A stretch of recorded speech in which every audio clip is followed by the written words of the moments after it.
From I Am Interchange, this is the Hatch podcast series.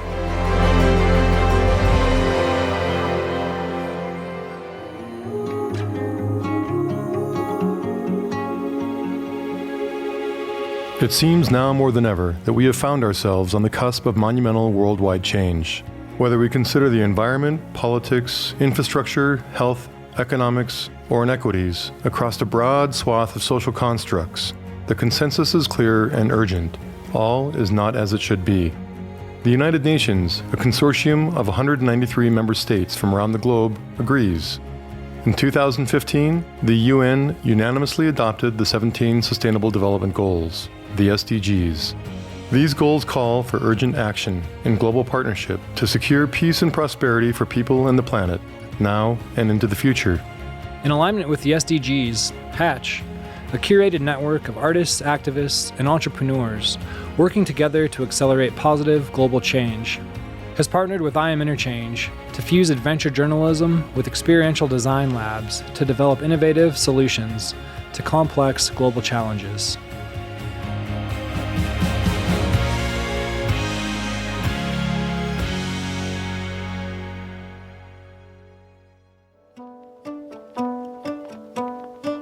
It often feels impossible, as the masses become increasingly aware of corruption and active manipulation throughout financial, political, and infrastructural systems. Answers remain few and far between. How do you challenge the financial giants, institutions woven into the very fabric of our society, when they all have the tools to ensure their future success in a game that is anything but fair? But what if you could decipher the rules, arm yourself with the very same arsenal, learn the language of power and wield it to exert change? Lio Mondano envisions an empowered future defined by just that, a world in which we the people finally have a seat at the table, and we won't be placated with crumbs.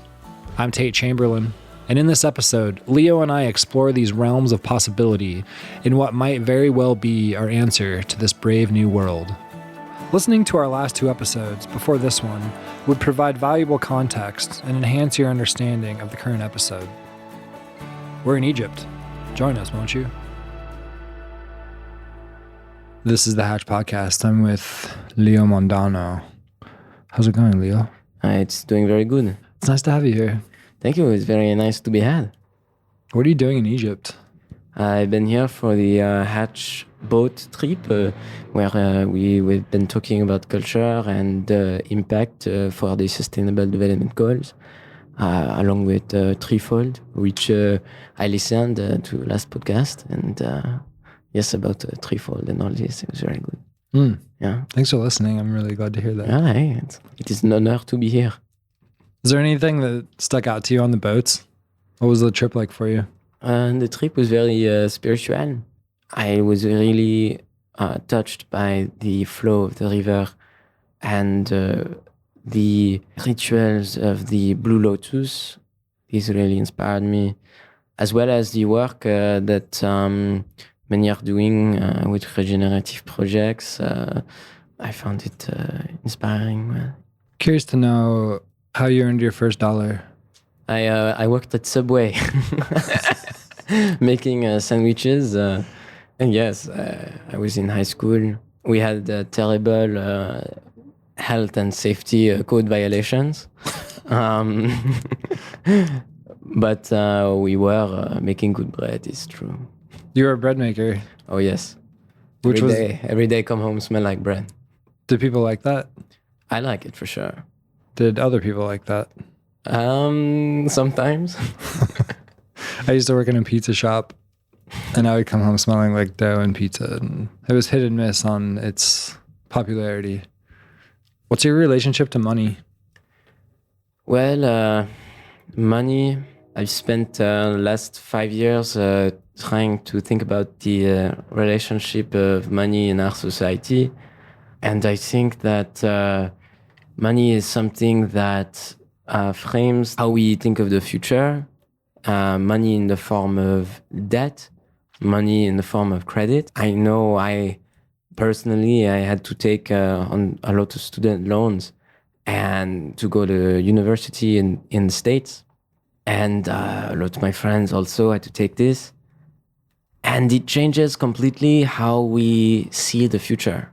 You do not do certain things because you have the obligation to meet back a payment for a education under which the basic assumption is that you don't know whether you're going to be able to pay back this debt. And a lot of people in the United States, they die with their debt. They die with their debt and then it gets passed on to family members? Yes, it's because our school system has been financialized. Like many things, I know I am passionate about the sustainable development goals, and right now there is a estimated $100 trillion funding gap for the sustainable development goals in a study done by Force for Good, and $100 trillion. We say that every year with more and more funds are going to finance those goals, but every year the amount needed is increasing. So the effective funding gap is actually increasing. And the goals to achieve by 2030, it's said recently by the UN that the existential ones are not on track for 2030. They're on track for 2093. I did not know that, and that is very scary. You're talking about this trillions of dollars funding gap that communities are facing in achieving these goals. 100 trillion. Yeah, so we're under this tight timeline, and it sounds incredibly underfunded and unachievable at this moment. Seems like the ideas are there, but yeah, there's this funding gap that we're like weaving together right now. Yeah, a lot of the solutions are already there. They have been pursued. There's many that we know work, but they just don't get funded in our current model of financing. And I can tell you, I know where there is $100 trillion is in the financial markets. You know where the $100 trillion is? It's in the financial market? There is an estimated anywhere between 1 and 4 quadrillion dollars of value inside of the derivatives market. And this is not, this is more than just stocks. It is options, futures, over-the-counter trades with a value that far exceeds all of the money, all the debt, all the land on the planet. There is not enough of money in existence to cash in the value of the entire derivatives market. How did it get so big? It is not a coincidence that all the social movements start to die around the 70s. And the 70s is exactly the time of the rise of the financial markets and the security industry and the big data industry. It seems like social movements are still around. I mean, maybe they dipped in the 70s as the stock market rose, but they're like George Floyd and the social movement around Roe v. Wade and the LGBTQ community. Those seem like they're strong movements. Is that not the case, or are they just lacking the momentum of money? Well, it's true that social movements are still around and pop up all over, but they do tend to be much less organized and coherent than social movements were in the past.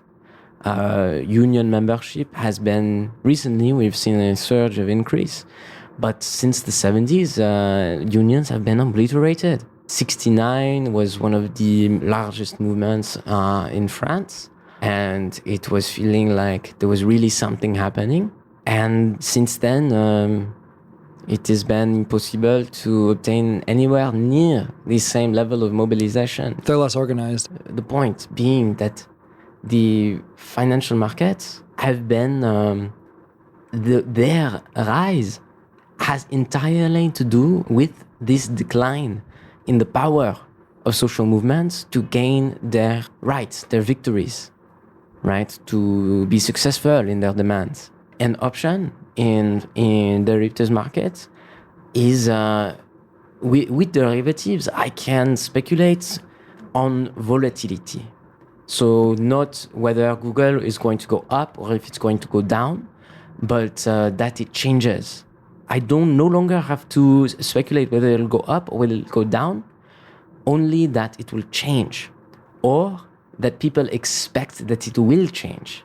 So on fear and greed, what social movements are is change. What people are demanding with the Sustainable Development Goals and any of the demands that fall also into those categories and out of them is change.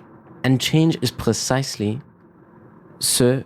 that which the derivatives market allows me to speculate on.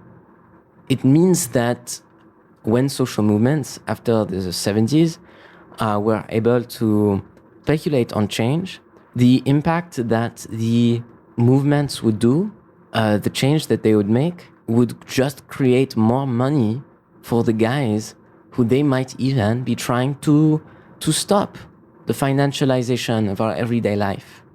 Occupy Wall Street, this is something that caused a lot of disruption in stock market, in many indexes on which derivatives were speculating. Nevertheless, these events just create more matter, more material for financial gains. That disruption that the current social movements cause, the bankers and stock market companies are making money off of them. They're making even more. The very fear of financial movements is actively being traded in the derivatives market. And it means that, yes, after the 70s, with the creation of options and delta neutral trading on implied volatility, I can have a exposure to change itself. This is something that has tremendous consequences because it means that finance has become an immune system against the viruses that are social movements, utilizing the antibodies that are the security industry. And this is also no coincidence why after the financial market, the financial industry, the security industry becomes the second fastest growing industry after finance. And then data, on which I can extract indices and make index with the data streams to speculate on. There are people today that are speculating on how efficient algorithms are to mine our attention. So we really speak of here the financialization of our everyday life. Let me just reflect really quick. You're saying that the social movements since the 70s have just become more fragmented and disorganized as the market rises. And currently, as social movements rise, they are causing a disruption that the market can read, and they're making money off of that because there's like a disorganization and it only comes across as chaos to the market. Yes, so an option is the right to buy or sell something in the future. It is not that I buy a stock, but if I have an option on Google stock, it means I buy the right to buy it in the future. What this means is that I do not have to buy it in the future. I have the option, right? I have the ability. So I can choose not to exercise my option. What does this mean? It means that an option, if the thing on which I have an option can no longer be exercised, if I can no longer repossess it, then what happens to the value of my option? If I bought it for $100, but I cannot exercise it because it is on a property where now a rent strike has taken place, and people say that this building belongs to them. The value of the option fluctuates because there is the fear that the social movement is going to make their options unexercisable. So there is a direct link between social movements that question the current system, that seek a change in anything on which my options are exercised, which I am again saying with data is many, many things, and the value of the derivatives market. We can imagine that if all of the things on which options were exercised were not so easily repossessible by the security industry, which exists, and this is a financial pun intended, to securitize the securities.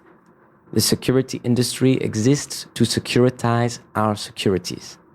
And without this, then this $4 quadrillion of value in the derivatives market would be worth zero. So there's a real power that social movements have here to create one change, but a new realm and domain in which they can voice their demands. One in which, and which has not been really noticed, carries tremendous power, especially if such a thing is understood. We saw this happening with Wall Street Bets, the Reddit forum, where people organized to collectively crash stocks and make winnings by manipulating it socially. Is that like a recent current event? Could be Robinhood and GameStop? Yes, exactly. This is what I'm referring. Will you walk me through what happened? To best my knowledge, the community on Reddit, Wall Street Bets, organized to manipulate the stock and destroy the positions of all the short sellers, those in finance who held specific positions. People came together to manipulate the market and take the money from the hands of financial institutions and give it back to people. Although this money was not managed collectively, or instead it went directly to individuals, which did forestall a lot of organization. But eventually, Robinhood made it so that they could no longer execute their trades, effectively shutting down the social movement. And so what we really saw is that for the first time, people were really taking on a new struggle in this new terrain of battle. They are fighting against the finance together with the understanding that this is a way to voice a demand. In this case, it was the demand for money, which is simple and can be understood. But it is possible to imagine other demands and other means by which these indexes can be changed and influenced, and where a social movement could take a financial position and finance themselves on the change that they believe that they will create.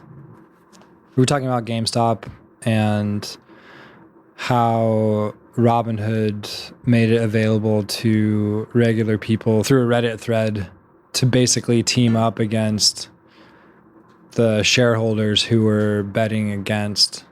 They were betting that the GameStop stock would dip, right? And so this group of Redditors came in and challenged that and were successful. Yes, and so this movement was ultimately stopped because this process, which could have extended to many other stocks with many other people, this movement was ended because Robinhood had ended it. And ultimately, it's that this was not right now. Normal people cannot buy and sell options. We cannot write options. We can buy and sell vanilla options and sometimes something else, but we do not have a securities license, which is needed to write options. Also like companies who do trade, they have budgets to have access to the insider information that helps them make decisions that normal people can't afford, right? Oh yes, totally. And so in the end, these movements have not had access to the ability to benefit from change and the speculation on change in the same way as financial actors. the financial industry has been able to speculate on change in order to prevent change and finance the prevention of change. While the social movements, which pursue change in different ways, have not had access to the same mechanism to finance that change. And so, in the same way that we say there is a $100 trillion sustainable development goal funding gap, this is emblematic of the fact that the movements, the infrastructure, the supply chains for regenerative activity have not been financed and have been unfinanceable. What this is were social movements to start financing themselves in much the same way does the most hyper speculative part of existing society, the financial industry. We would see that it is an alternative to membership fees, to selling things. It means simply that to change the world, to truly change the world, is already something that can finance change. Can you give me an example of a social movement that could be applied to what happened to GameStop? Yes. So, for example, you could have imagine if we had distributed supply chains for water distribution across countries. Such a system right now would not be necessarily profitable. It might not operate with this logic of giving free goods and free water. But were there to be options on any indices regarding water, whether that be water companies that have privatized the water, or anything affected by such an act of such a network, could finance itself by the very impact that it creates in giving people the water they need to drink and making the existing water producers incapable of selling to local consumers. So if there were a water distributor who cut off access to water for some reason to a population, they could start a social movement and use that momentum. They could speculate on the stock of the water company, if it had a stock, or if there were options on indexes, just data streams that were related to it. The social movement adds the chaos that we talked about earlier that typically those sorts of companies would capitalize on and make more money. But the social movement could cause the water company stock to dip. Yes, but it is not necessarily chaos. For example, a simple boycott. You can imagine a boycott fund that funds a regenerative project that organizes people to boycott a bad actor. And so the bad actor, they are boycotted. The movement disrupts the stock. The movement has a financial position on the stock and finances their or has options on the change in the stock. That way they don't even have to say, is it going to go up or is it going to go down? But that just the threat of their boycott causes anxiety in investors or in any of the options market on the stock. So the funds that the movement then makes with its boycott could be used for financing positive solutions. You said a little bit ago that social movements these days were disorganized. They weren't as organized as they were in the 70s. What will help them be organized enough to make this successful? Well, it's that a lot of the old forms of organizing and of organization have dissipated. And today there are new forms of organizing and organization which have been present, especially in the age of the internet. Today, people are able to send a tweet and a movement organizes like that. But the tools for social movements to coordinate across the digital tools for this have been very lacking. And today, decentralized autonomous organizations which run on the blockchain have proven very interesting in their ability to organize many people in a way that cannot be shut down or censored. So it's proven very interesting, and there have been already some political and many regenerative projects formed as DAOs, regenerative land projects for water, universal basic income, all these things, for giving free pizza to people on the streets. It's pizza DAO is a thing.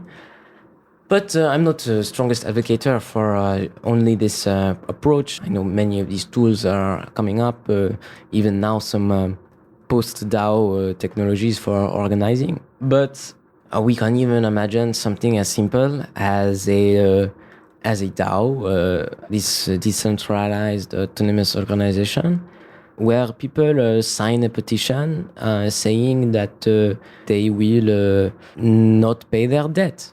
A debt strike DAO, for example. In such a DAO, the ever-growing, you could have it anonymous. People could stake $1, $2, maybe, on that they will commit to a strike maybe in the future. So like a petition, but with more voice behind. And we can see the very threat that the strike poses, even if it is not really powerful right now, but will be in the future, is already enough to create change in the options market, which is speculating also on implied volatility, meaning the expectation of change, the fear of change, greed, the hope. And so these are all things that a growing movement would threaten. A debt strike DAO, a group of students or a large population who held a lot of college debt could get together and strike their payments, not pay them. And there would be enough of them for the market to get nervous about it. And with that nervousness, the strikers would assume or depend on the market dipping for those debt companies, right? Or just that which they say causes fear in the investors or in the markets. They start... Or greed. It's even people will think that the movement cannot happen. Others will think that it will happen. So they pull out of the stock and it dips. It will change because people do not know the future. Yeah, okay. And so the growing of the social movement means that the future is more and more uncertain. The example you gave a little bit ago about water access and spanning it out to the Sustainable Development Goals. There's 17 goals and 193 member states and countries who have adopted these goals. They're now all speaking the same language. And within each goal, there are thousands of little projects all over the world happening. And within each of the subsets of the goals, there's even more projects happening. And you gave one example around water. Are you saying that each of these goals represent a social movement and could take advantage of this strategy as like your debt strike DAO example? They represent a demand that can be shared by many social movements, interlapping in different contexts. But yes, if what is really we've seen with the rise of financial markets is that when we have social movements, largest in recent times, like in India, with 200 million peasants, farmers, that went on strike. And their demand, for months they were protesting, and their demands barely met. And so we see that it is, we demand, and it just does not happen. We get crumbs. This has to change. How could they have made it successful? With 200 million people on strike, that affected markets globally. They could have been able to finance. Who knows? It would have been absurd. They could have changed quite a lot. One of the examples you gave earlier of this dialogue happening is Twitter. Is that the only platform that can be used to organize the momentum? Oh no, of course not. It is about communication. And if we misstate a demand, we are able to communicate a demand and organize around this demand and execute options together and risk together. There are quite a few new platforms which are rising. Distributed technologies capable of really transforming social life. I see a lot of momentum not only on Twitter, but things like Facebook and Instagram, TikTok. Do I have to have all of those accounts to understand the depth of content in a social movement? That's a good question. There is definitely an extent to which to really understand the presence of social movements, we have to look also at their web presence, which is, especially we saw in times of COVID, the organization of many online social movements, as well as movements that massively coordinated through these different tools. Black Lives Matter, with Instagram stories, with live streams, with Twitter tweets saying, come here, go here, let's do this, we should do that. A debate of ideas between people on what we should or should not do, on what actions we should take.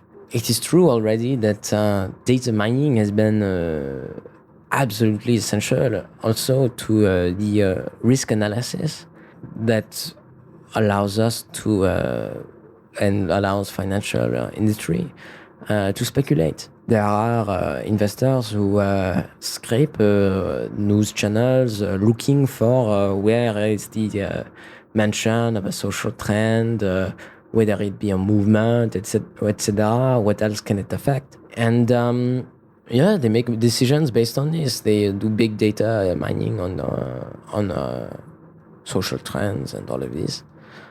Okay, so we can use all of this data and links and the categorization of hashtags. And when a social movement rises, you mentioned Black Lives Matter, say George Floyd, a lot more content is created, right? Through Instagram, Facebook stories, and Twitter debate. Yeah. Yes, even for example, even saying hashtag boycott Amazon, for example. That's a hashtag, media gets created, it affects the stock, it can fund anything, even unions for the Amazon workers. The momentum that each one of these movements creates can affect the stock of the larger companies, maybe the oppressive companies who are maybe resistant to the SDGs. You're able to see that momentum and hedge that the stock will go down because of that disruption. Or that it will simply change. It might go up, it might go down, it might go up and down, down and up. And when you are reading into that, how can you take advantage of it? If we understand the social trends and can aggregate this data, yes, we have a edge over the market in much the same way that GameStop had of, collective social trend, a group of people understands what is going to occur and or what they will do together. And they believe that it will affect some form of change. They may be delusioned, and the market does not care at all about the way that they are pursuing their demand, and laugh at them, makes and not affect a thing. So it's still possible to lose money. It's still possible. But if the movement, and this is actually very interesting because it creates a financial incentive against disillusionment. It means that I can literally see that if my portfolio is doing terribly, it's because I do not understand the relationship between my actions and change in indexes. We can see For example, if there's a movement and they're like, what do we do if we want real change? For example, during Black Lives Matter, what do we do? Well, many different ideas, and different ones could be tested. But the more that I see that my understanding, my portfolio is doing better, it's that the direction we are going in is one where what I'm doing is having more of an impact. And not only this, but that I understand the impact that I am making.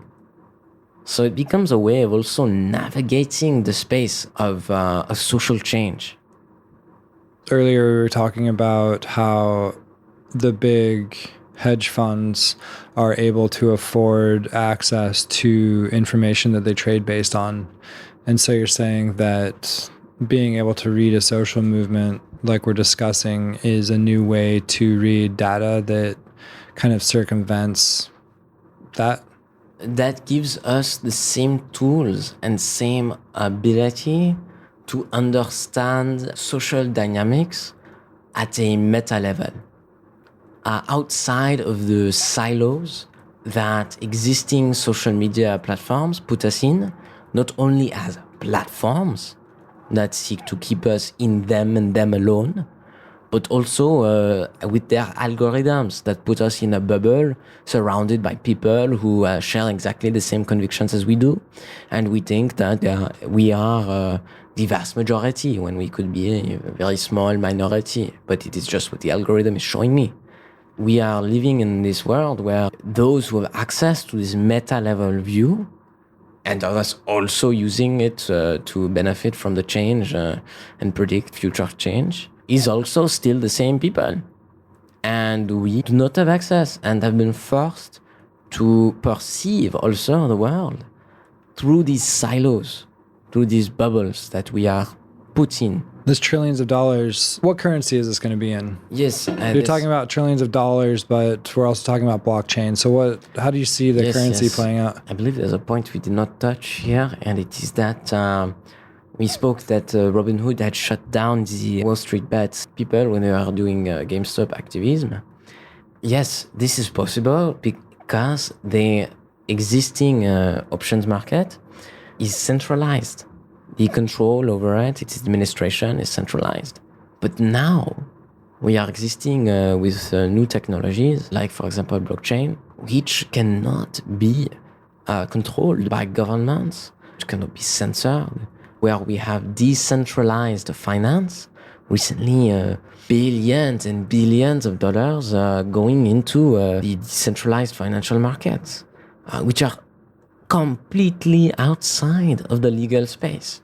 It has been a case often, and we hear also these stories with crypto and the rampant speculation that has been occurring, massive gains, losses, etc., and all of this.